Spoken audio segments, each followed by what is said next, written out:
Blog Talk Radio. There's a direct relationship between having the businesses and being in prison.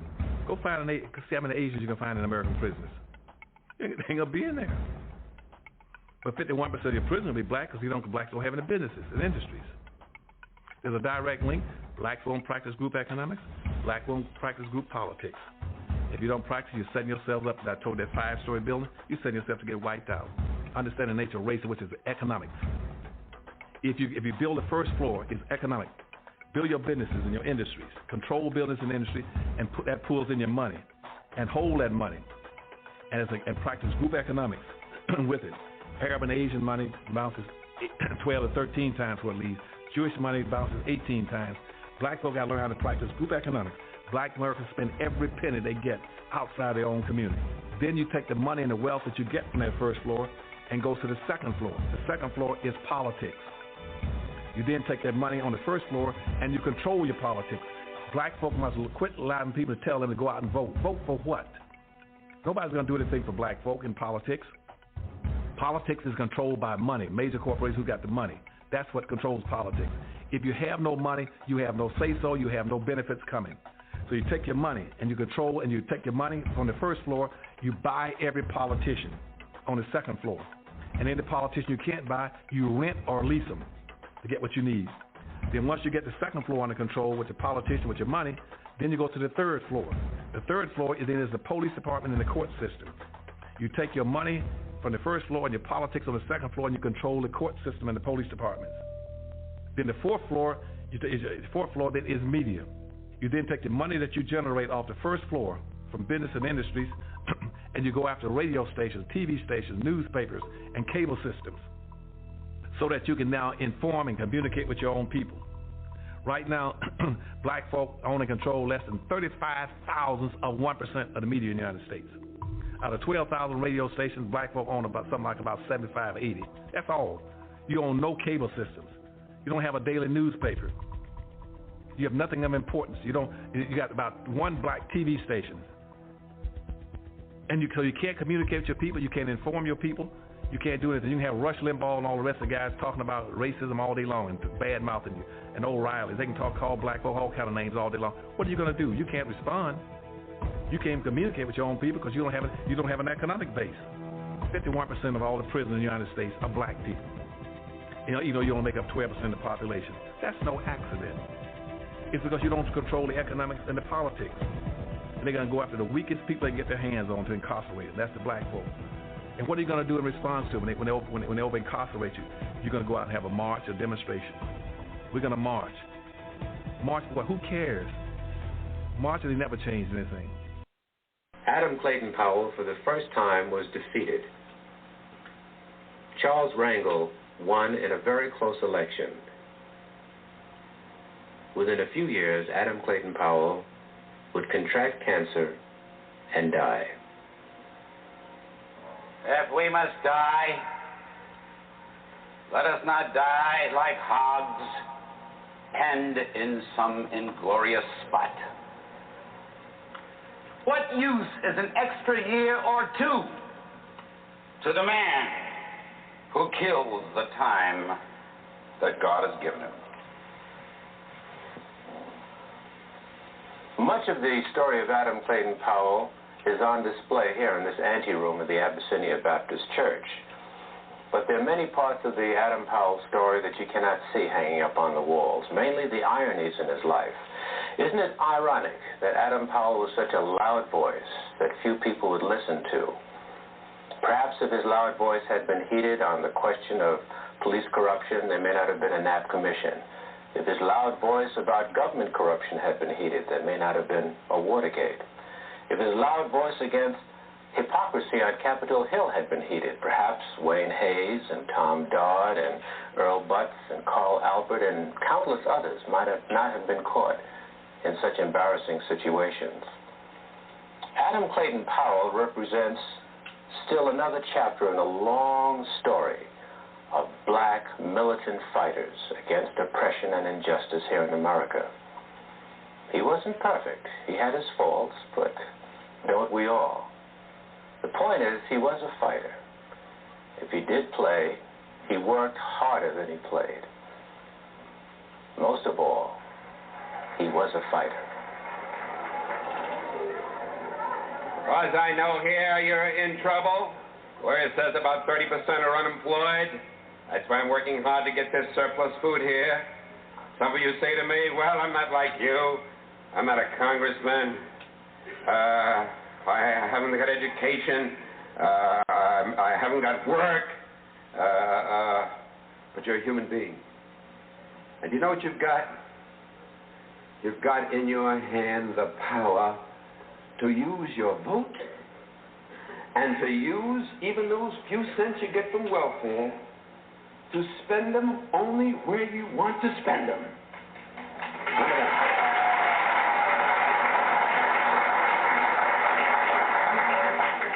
A young slave boy stood one day before the greatest ruler of his day. And God said to Moses, what's in your hand? And Moses said, Lord, only I've got a stick, that's all. He said, well, let me use what's in your hand. And God used that slave boy with a stick in his hand to divide the Red Seas, march through a wilderness, bring water out of rocks, manna from heaven, and bring his people to Freedom Land. What's in your hand?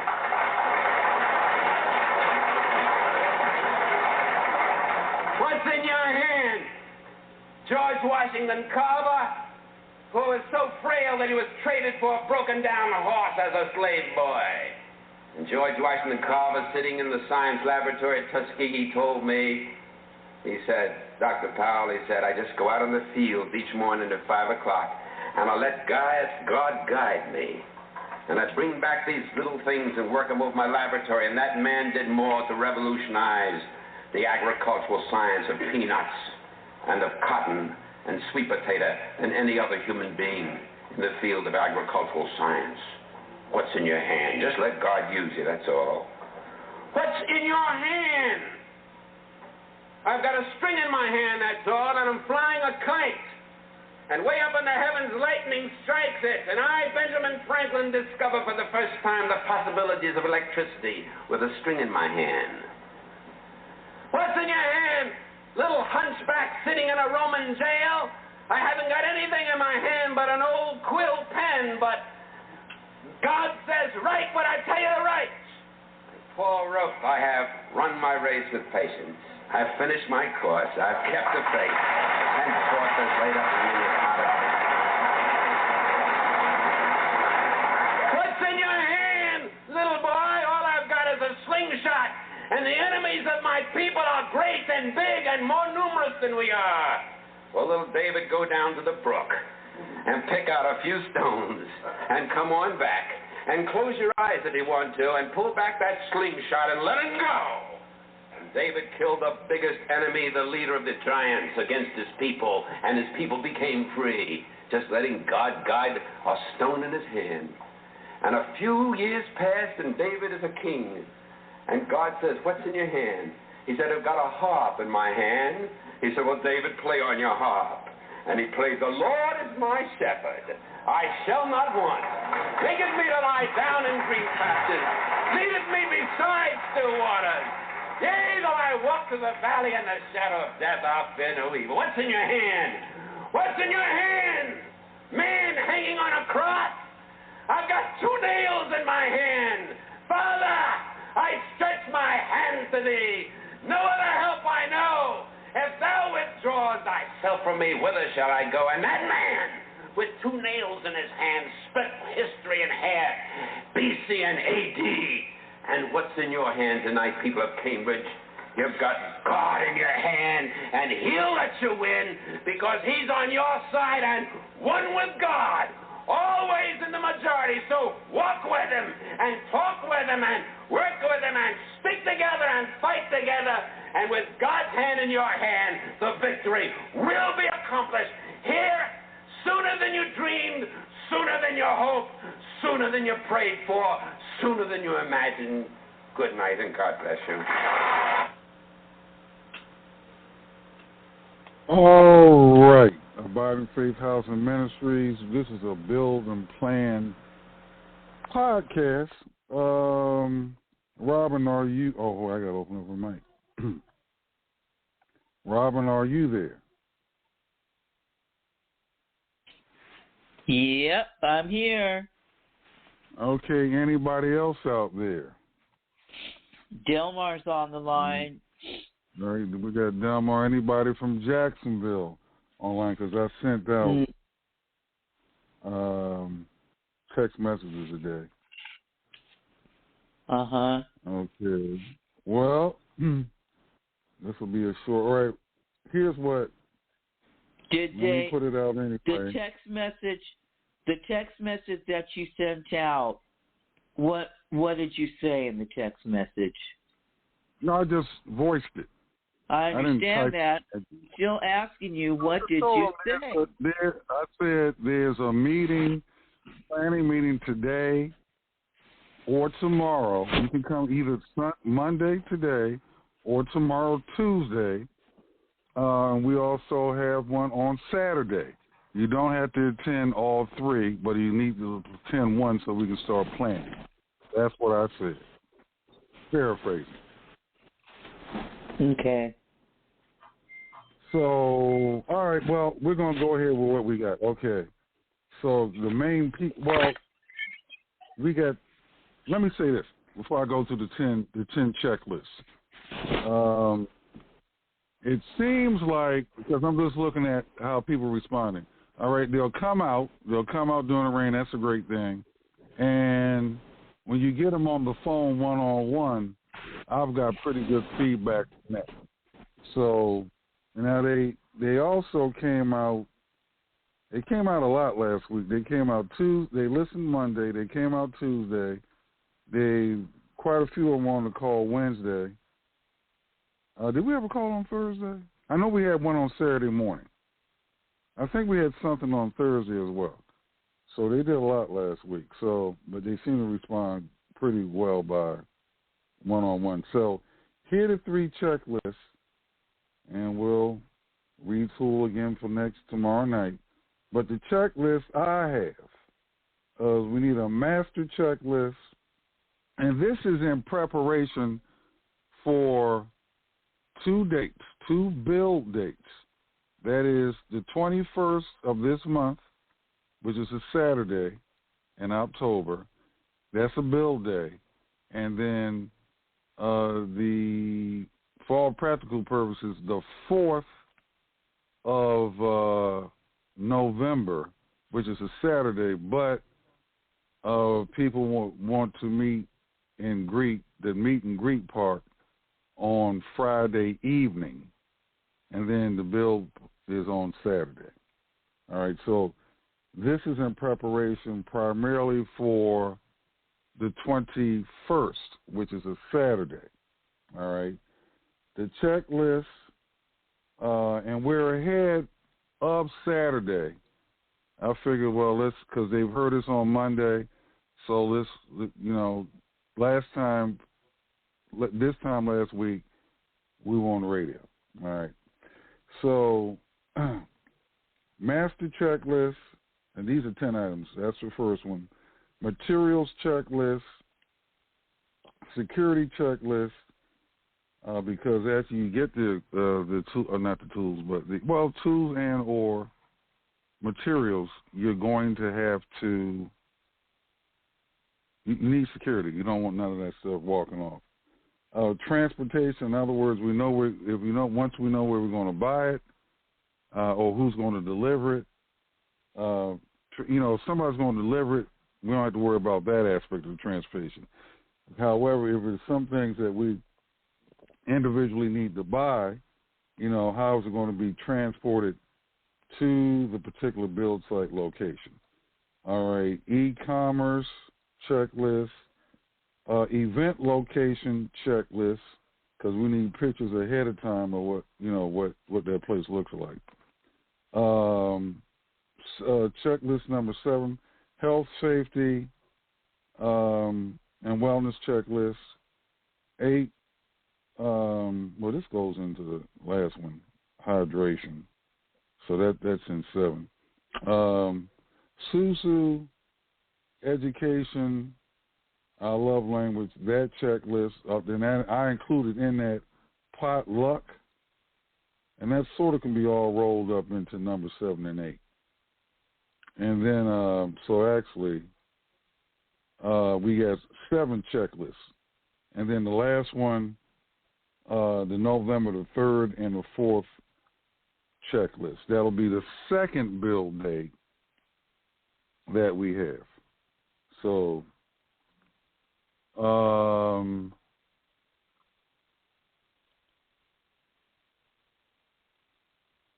I'll go back to the drawing board. Well, like I say, from what I'm feeling, we have, I would say, 5 solid people, and I'll call those people after this call. 5 solid people.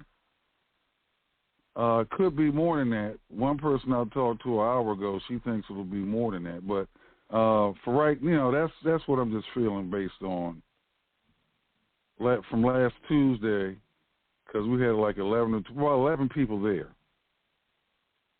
and that was two men and the rest ladies.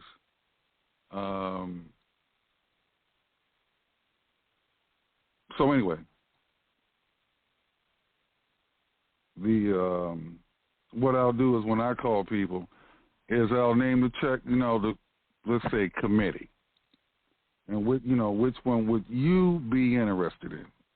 I'll start off with that because it seems like you get, well, at least from my feedback, you get more traction with one-on-one conversations.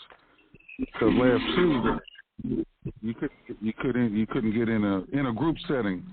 You're not going to get into a one-on-one conversation. Yeah, and then there's the checklist that you have with me as the producer and the conduit to the whole network that you have to follow without fail. So that's separate from all the other checklists. You understand? Let me write that down. Because I said it to you earlier, there cannot be any disconnect.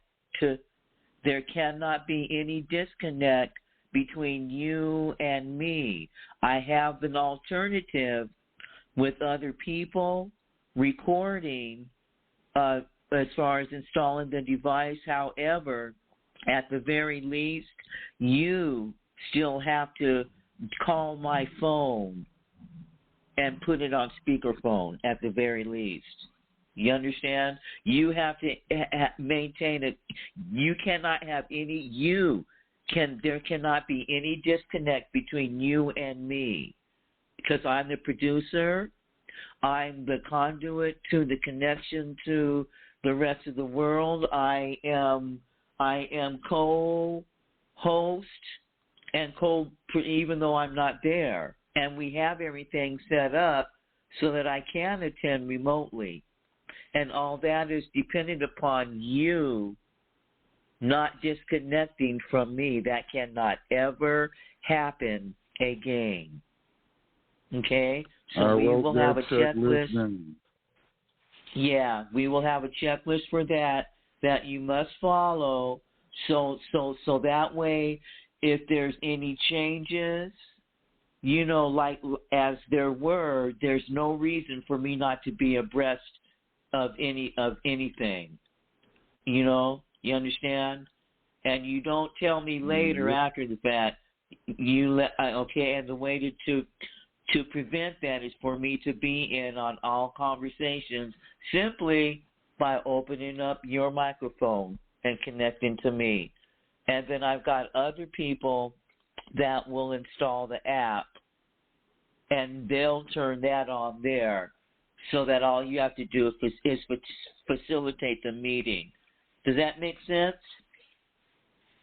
Yeah, I'm going to have to have something set up that catches audio, because if I'm helping build parts and then assemble a building. I do, which is the people are recording it on the app, L.A. All right, I'm just saying, I can't hear you. What did you say? I said I can't carry it if I'm doing stuff building the house. But if we have, all right, here's the visual I have based on what you said. That's why you have the tripod, L.A. Right. And first, we really need somebody to handle that part of it. We will have somebody handle that part of it, but also there's the part of you being connected, of me. You and my connection cannot be broken. That's all that I'm talking about right here. I have the resolution for the other problem. Okay? But the resolution for this wait a problem minute. The connection. Listen to what I'm saying. All right. I think we're saying the same thing. We get the audio connection and the audio visual connection, all right, which is on a tripod or whatever setup that we have. Okay. Yeah. That will be wherever I'm walking around, building, talking to people or whatever. That's the setup I'm talking about. What do you mean? So the person that's assigned with the app will be there with it set up. What are you talking about? I'm not talking about that's what that. I just said. I am talking about your connection to me, which is separate from that. All right. You What's the understand? visual on your? Is a mic connected to me or something? Your connection remote to mic? me.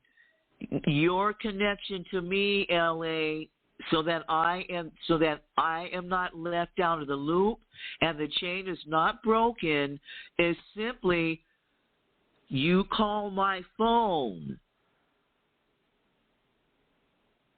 Simple as that. That's the same phone that's on the tripod, right? That's the same phone that's on the tripod. No, we're not using your phone for the comm. I said it's separate. I don't understand why you're not.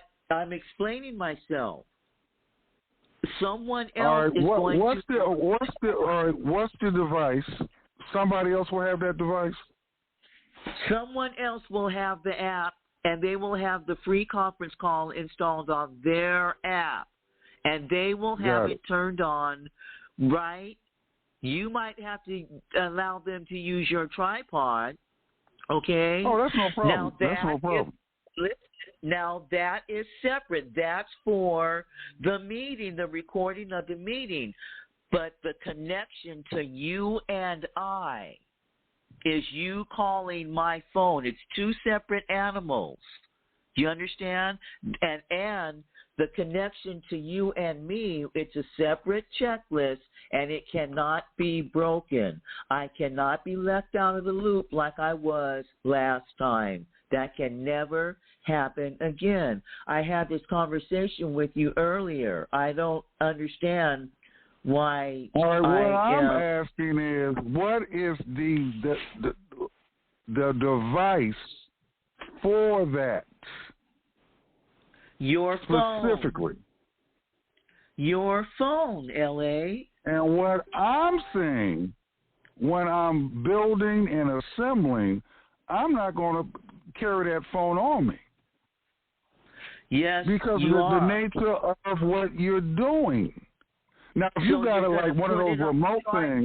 You said that you had two tripods, so you can set it on a tripod. All right, now I get the tripod thing. I get that. If we're talking about the tripod, I get that. Yeah, that's the end of the discussion on that. That's no problem. I get that. I don't understand why it's so. All you have to do is follow. I just said it twice. We already agreed. I got a tripod. You put the phone on the tripod. I said all of this to you earlier today when we even figured out. And all I'm doing is, look, let's keep it simple. You put the phone on the tripod and let it go. Correct. Okay, now that we got through that. Because the connection to me, there cannot be any break in the connection We got that. So we put it on a tripod. We put it on the tripod and just do what we do.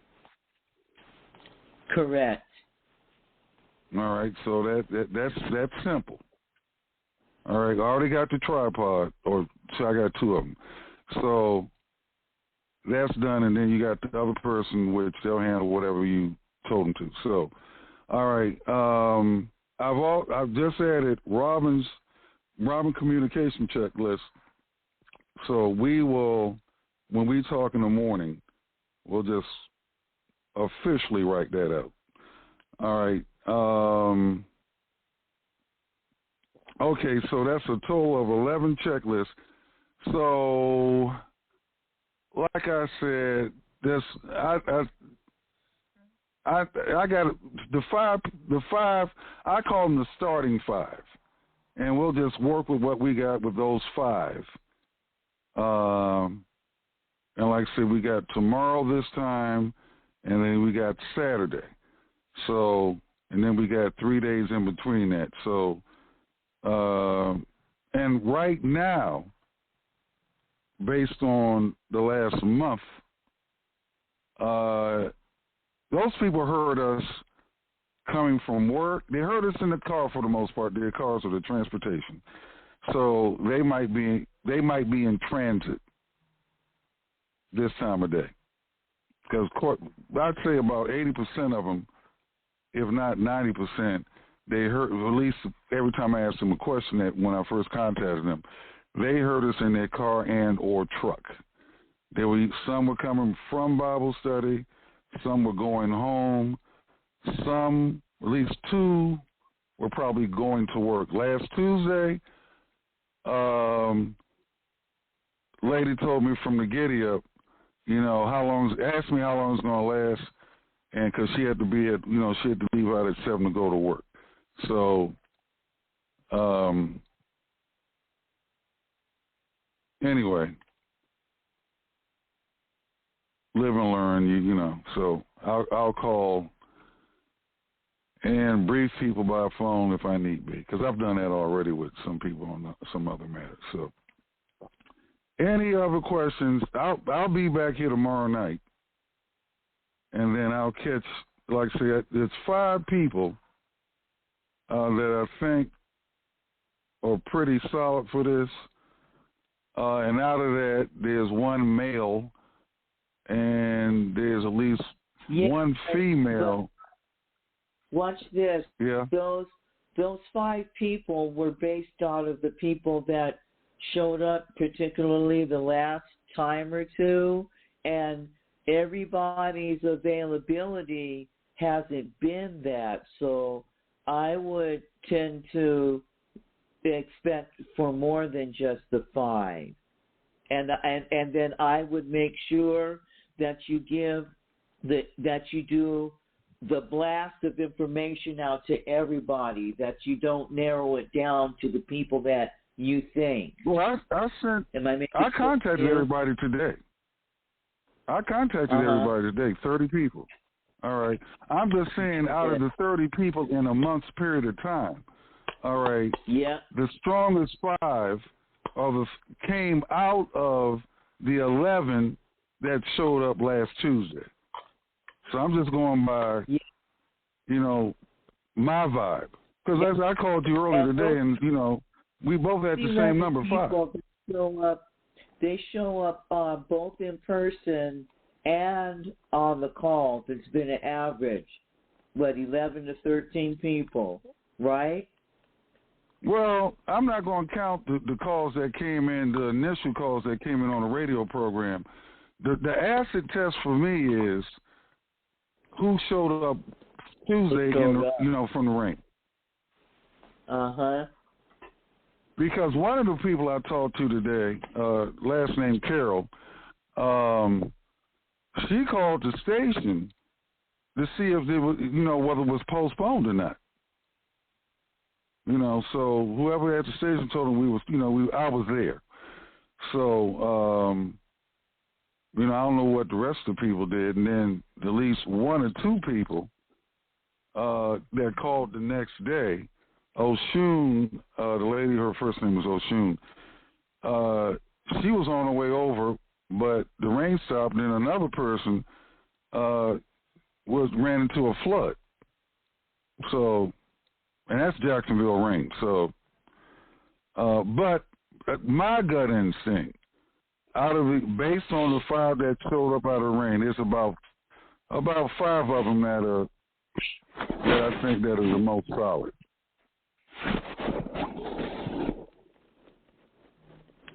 So that's what we'll work with. We'll work with who's solid. That's a healthy number, still. That's a real healthy start. Well, yeah, it's 5 more than we had a month ago. It's 5 boots on the ground that we didn't have a month ago. So, as one lady said earlier today, she believes it will be. So, we got to work with what we got. So, we got 5 more boots on the ground. So, anything else before we? So I'll do this like tomorrow, same time, 6 to 7, and then Wednesday, Thursday, Friday, it's the regular hours for It's My House, and then on Saturday at 10 a.m., hopefully we can. We had a pretty respectable number of people on Saturday. It sounded like on that call. So. I got 4 or 5 days to work on that. Any other suggestions, revelations? No, Delmar's on the line. Delmar, do you have anything? No, we just continue to pray that all this will move forward. And so that's what I'm doing. So, yeah. Like I said, you got a few more days to keep planning and communicating. And once everybody gets the message and the plan, going forward by faith. Yeah, I think the one-on-ones, because I've gotten, and Robin, you talked to some people one-on-one, I guess. So it seems like the one-on-ones, that's a big part of where what I call starting 5 are.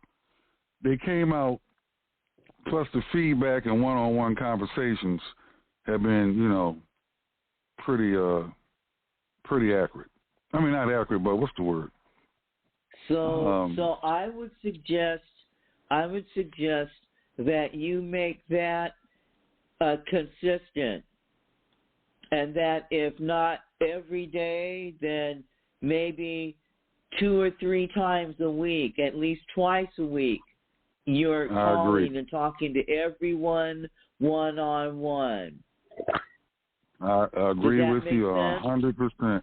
I agree with you. Matter of fact, I'm gonna up that to 1,000,000,000%. That's because, like I said, right now, when they first heard us, they were in transit, most of the time. So, and we got the highest percentage when we did like last Monday. This time last Monday, me, you, and Delmar, and another person from Yolanda Mosby, was on the air with us, and you were making reservations for Tuesday. So we know it works. We went all over that. So like you just said, Robin, I agree with you 100%. Bare minimum 2. I'm even thinking 3. Nothing past 3. Well, I don't physically by yourself. I don't know that you'll be able to do that, but twice, I'm sure you can. Because that's 60 conversations. Oh, wait a minute. You're saying call all 30 people back. I'm saying call all 30 people once or twice a week to have a one-on-one with them. Once or twice a week. Am I making sense to you? You are. I'm just processing. I'm processing now. Nothing negative. So watch this. Watch this. You know what, Robert? You're absolutely right. You just said out of your mouth the result that you got with it. So I just heard it, and I said, so now you need to consistently communicate with those people one-on-one once or twice a week now. Okay. And the 30, here's how I process this, okay? Out of the 30, I'm giving everybody a call twice a week.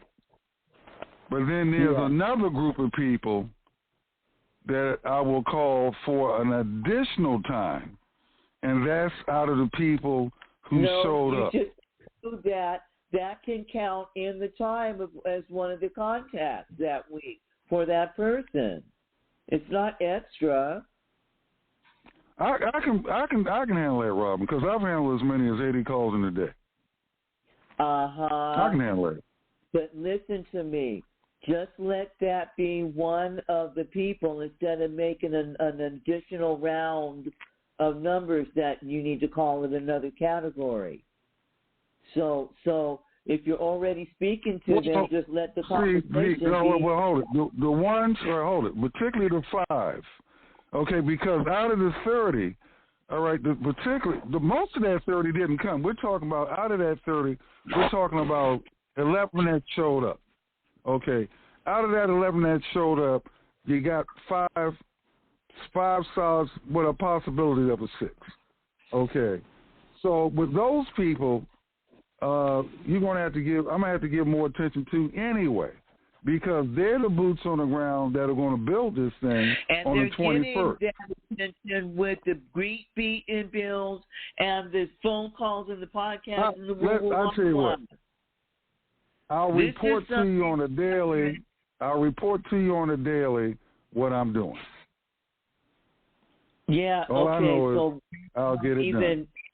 Near what I said about communicating with those people at least once or twice a week on a consistent basis. Well, they'll get twice a week bare minimum. Mhm. They'll get twice a week bare minimum.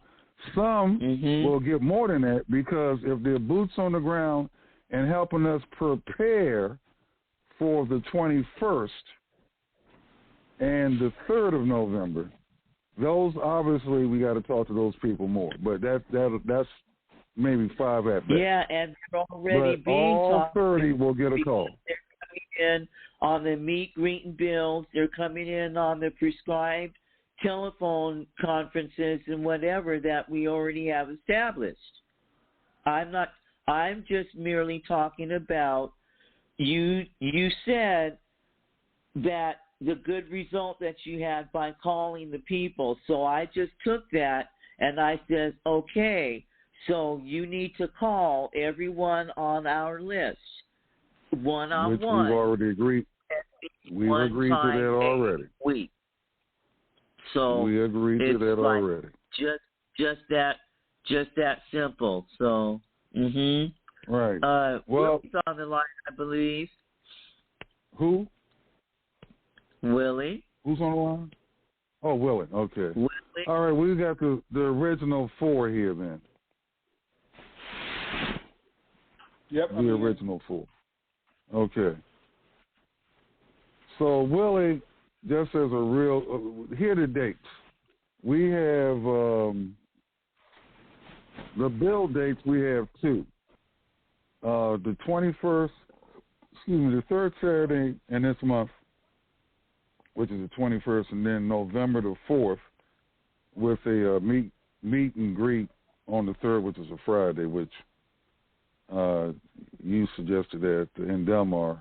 Well, you suggested originally, and then Delmar he suggested the 4th, which is a Friday. So those are the 2 bill dates: the 21st of October and the 4th of November. Now, all right. So based on like a week ago today, we did 4 Mondays in a row from 6 to 7 p.m.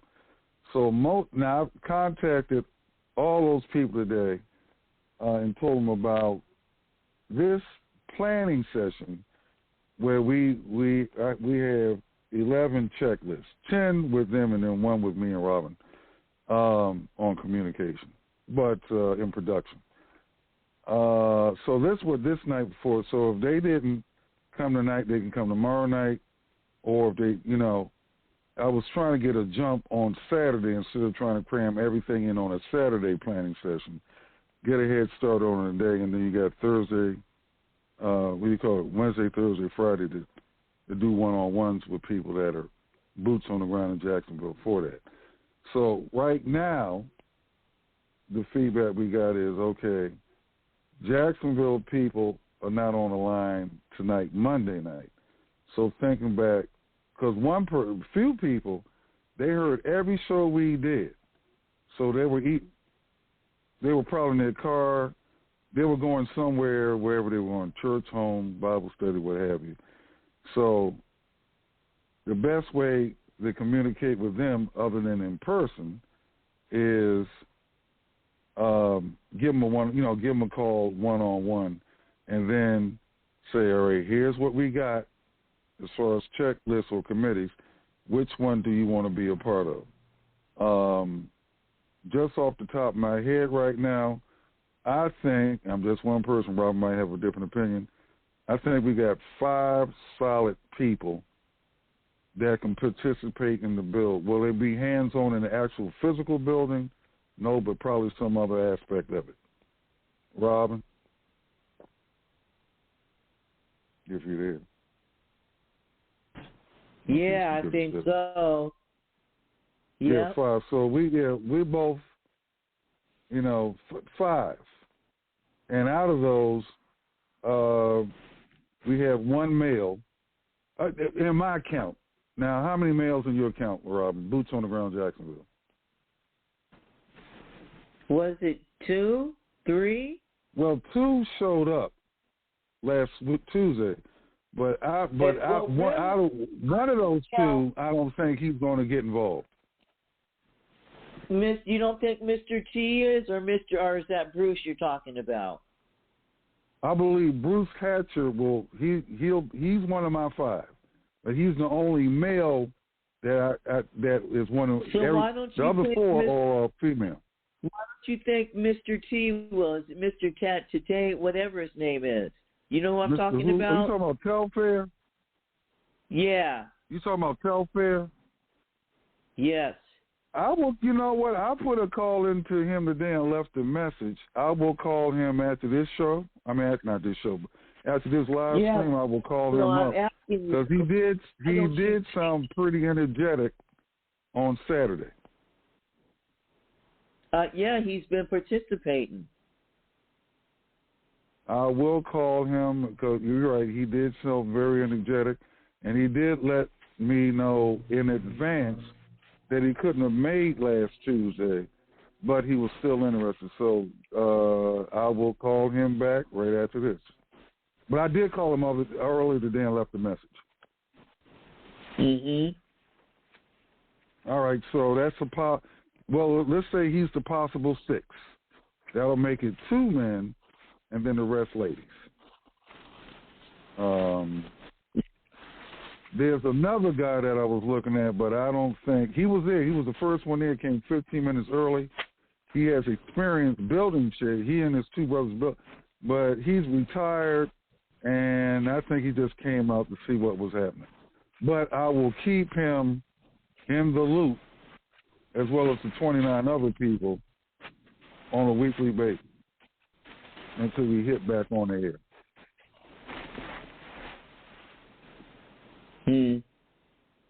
Okay, that's all I got. I mean, unless you guys want to throw in any 2 cents of information, or a nickel or a dime. Nah. 25 cents. No, because ain't nobody got no change for the bills I'm going to be throwing out. Okay.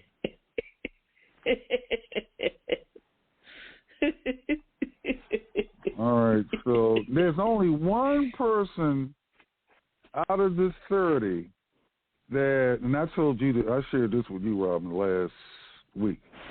And she showed up, but there's only 1 person out of the 30 that they're not cut out for this. It's not their lane. Yeah, but you say that, but you really can't determine or decide that. I know that that person's circumstances is a strong grid, like they're in school, they're in all these things, but you never know what's in the back of someone's mind, and really what's behind their motivation, and which is not always doing. So I wouldn't count her. I would not count that lady out at all. I would not say that she's not cut out for it. I wouldn't say that anyone's not cut out for it, because people can easily change their mind. I wasn't cut out for it until I started getting the information, you see? And then when I got the information, then I made a decision. People can change their minds, so I wouldn't count her out. That's what I would say. Mhm. Okay. Well. Yep. Because see, a lot of times people, they will do what they're taught, what everybody else is doing, right? But I also know that people know better, they do better. So I know that as I'm giving out information to someone like that, right, that's giving that person an opportunity to know better. And so automatically, organically, when she knows better, she'll do better. And it doesn't matter what kind of information I'm throwing out at her. Does that make sense? Mhm. Yeah. So anything can happen.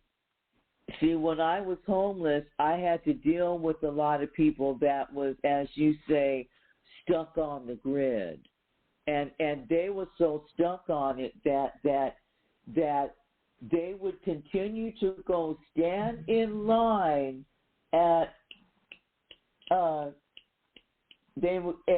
shelter that they know it's a 75% chance that they won't get in. It'll be full by the time they get up to the front of the line.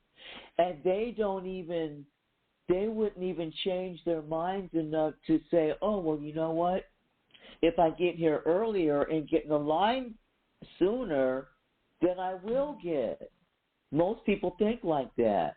But some people are so stuck on the grid, or the grid that they have that's available to them, that they won't change. And I encountered all kinds of people like that. I could tell them until I was blue in the face.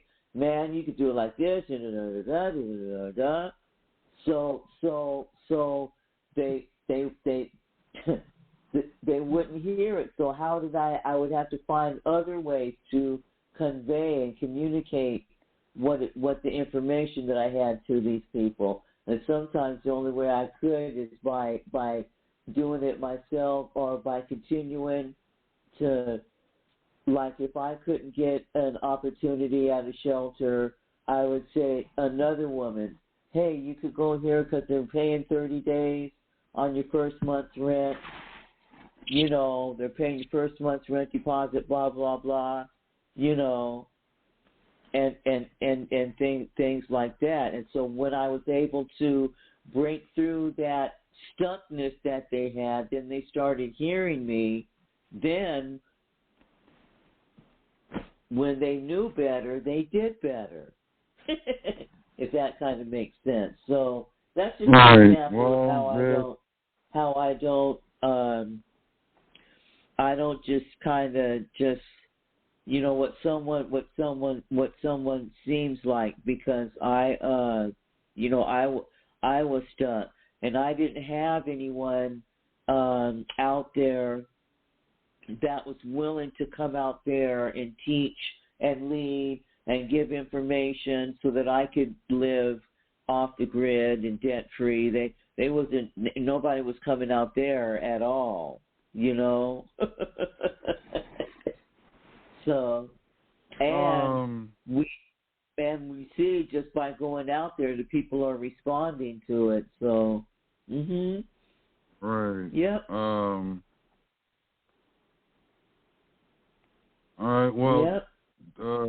Tell Fair, who I will call in a few minutes. All right. So that's 6. Starting 6. That's what 12. Well, 12, not including my hands. That's 12 hands, boots on the ground, Jacksonville specifically. So, okay, let me call Telfair before the sun goes down. Anybody else, like say Wednesday, Thursday, Friday, at the regular time in the morning, you know, we do trials. We see what works. What works, that's what we did on the radio program. We saw what worked the first time, then we tweaked it. You know, every week we were trying something new, and it worked. So this meeting's just feedback. Anything else before we? Oh, you know what? I closed my laptop too soon. All right, Rob, we heard from you. Willie, Delmar. I don't have anything to add. Okay, all right, and Robin, is Delmar still here?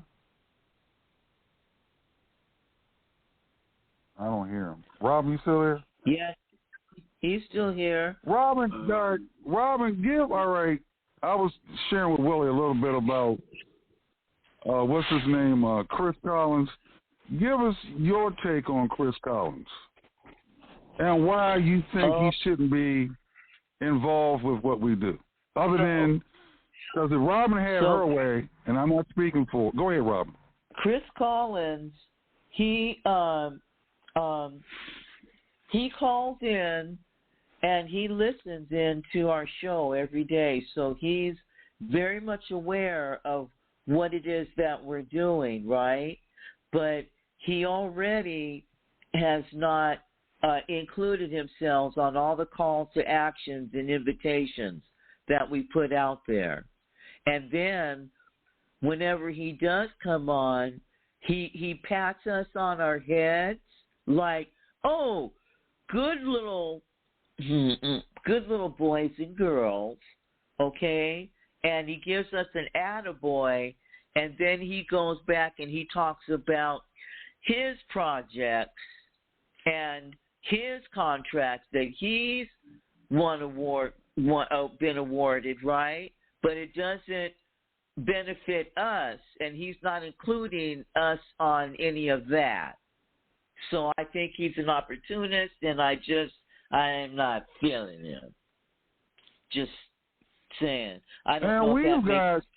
Materially, we've got more than him anyway. So, I mean, we got a community, boots on the ground. We got acres of land. So, I have a contractor in the circle, in my circle, and also my ex-husband he's got experience in this field and can serve as an advisor, you know, as well. So we have options better options, I believe, other than Chris. Even if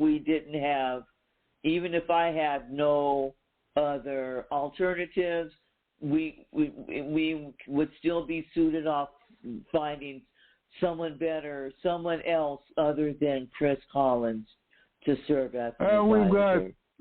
We have like 3 guests that we've had on It's My House all this year. We had the 3 ladies out of Atlanta with Freedom, Georgia, 3 black women starting with no money. And they got 19 families together to buy 96 acres of land. Now they're up to, last time, when they did the interview earlier this year, they were up to 502 acres. We got Pastor Strand out there in El Cajon, and then we got Pastor Potter up in Indianapolis. So I mean, our advisors can be previous guests with experience in this field, previous and future guests like that. I think that's a wonderful idea. Yeah, so Pastor Strand, his church in El Cajon did 6 tiny houses. That's on church property. Pastor Potter in Indianapolis, he teaches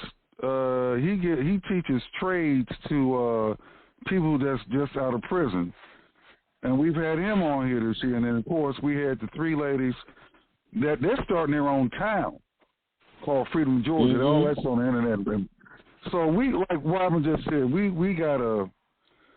I mean, if you go back further, we've done over 2,000 podcasts in the last 10 years. I mean, it's not even 10 years officially yet. So we've got all kind of people on here.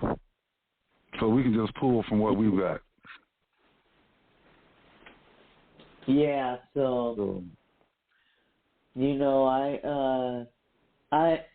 I'm not like... And, the new ones, like I was talking to a lady today.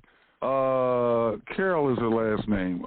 She's a science teacher and here in Florida, and her family's got 7 acres of land that we can have access to do break bread and build there.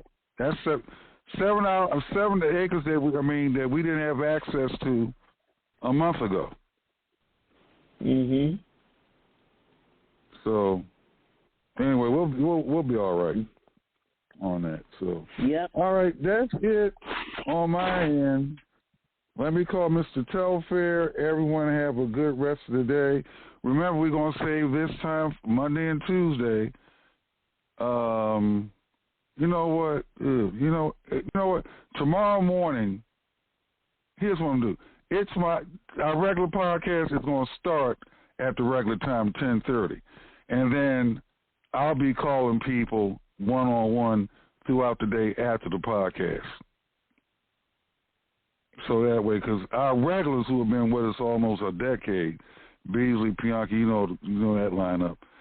So they didn't catch us this morning, so they're morning people. So tomorrow morning, we're going back to our regular time, but I will still keep Mondays and Mondays only for Boots on the Ground Jacksonville. Let's see what happens next Monday. But I'm calling everybody one-on-one regardless. So I'm calling Telfair now. On that note, everyone have a good rest of the evening.